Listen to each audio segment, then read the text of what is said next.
Hey, this is Chris Murphy with the third Saturday in October show, Monday morning quarterback edition, coming off a barely win by the Alabama Crimson Tide against the LSU Bayou Bengal Tigers on Saturday night. Hey, it was a win, but it wasn't pretty. I can't believe that, what was it, like a 20-something point spread that we're going down to the wire with seconds to go with LSU trying to win in heroic fashion. But luckily, it was batted down, and luckily, Alabama has another W in their column, and there are things that should be worked on and should be tweaked, especially going into a week where we're not playing a heavy hitter from the SEC West or the SEC at all. It'll be nice to feel that a little bit, unless we struggle, and then it would be really ugly.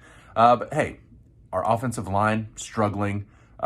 Special teams snaps also struggling. So there's some line issues that need to be addressed. Thank goodness that our defense was able to show up and do what they needed to do, because they've had issues this year. But luckily, they were able to keep LSU out of the end zone just enough to win. And at this point in the season, I'll take it.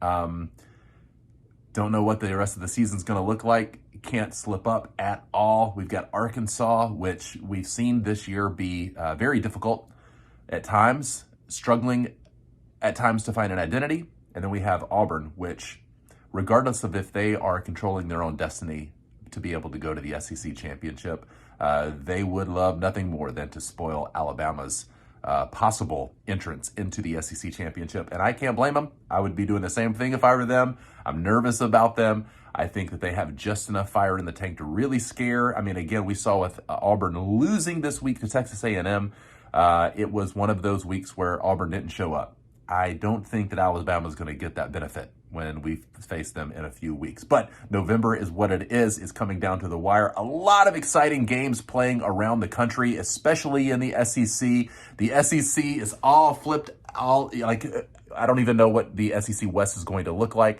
Georgia is just as dominant as they've been all season, and I don't see them going anywhere anytime soon. I think Georgia's going to be hoisting that national championship college football playoff trophy in no time. So I'm going to be rooting on the SEC regardless of if Alabama's there. I would love to see Alabama and Georgia play a tight game, and even Alabama maybe get a win.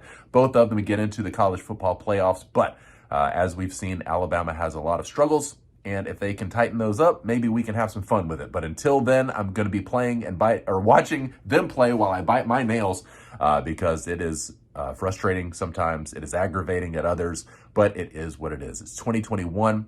We have one in the loss column. The rest are wins, and I'll take it. And until then, until next time, where I get nervous again, maybe not this week as much, but especially with Arkansas and Auburn coming toward the end of the season, going to have a lot of nerves that we'll be talking about on the main show. But until then, Alabama Chris saying, roll balls, baby.